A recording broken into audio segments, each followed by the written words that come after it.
Hey everybody, it's Jeff from Achievement Hunter, and today we're going to be taking a look at Crash Course, and we're going to do a little sightseeing.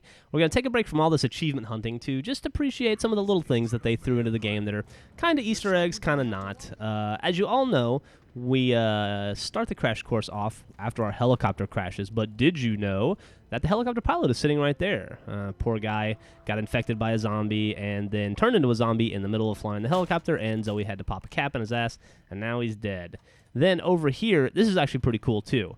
In this room, it's like in the first warehouse you go to on the right, apparently this place was occupied by the Angels of Death. I don't know if that's like a motorcycle gang or like a canasta gang or something, but they got some notes for each other, and then the thing I like the most about it is apparently they were keeping count of all of their kills, and if you're very bored like Andrew and I, you'll count it up and find out there were 695 kills, which is pretty good, not bad for those guys.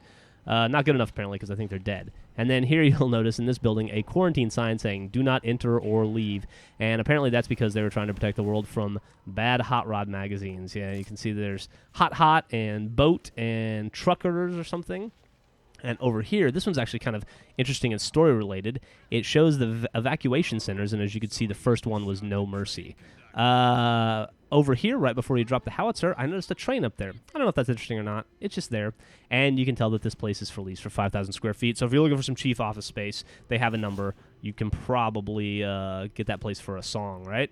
Right after the start of the second chapter, before you leave the safe room, check out some of the stuff on the wall. You can see here the outposts that are still around. You'll notice the only ones that are not checked off are Pennsylvania, where you are for Left 4 Dead 1, and New Orleans down there at the bottom, which is where you'll be for Left 4 Dead 2, which was kind of cool. Notice you don't see any for Left 4 Dead 3. Maybe they're over in the ripped off part.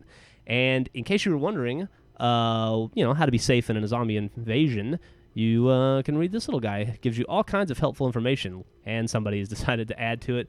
Radios make noise, shitheads. It's totally true. This is fucking cool. Apparently, Karen and somebody are holed up in a hollow container at the recycling plant, which I think is where this level ends.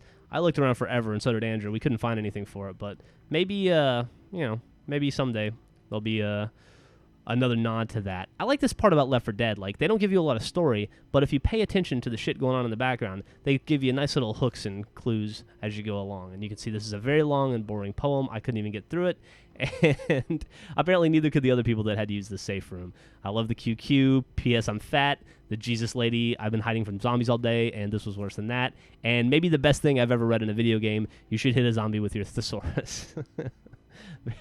That's very funny. I wish I was that funny. Okay. And I wish Gavin was that funny. Instead of just being lame and boring. Now he's going to try... he's going to make a little noise that you won't be able to hear.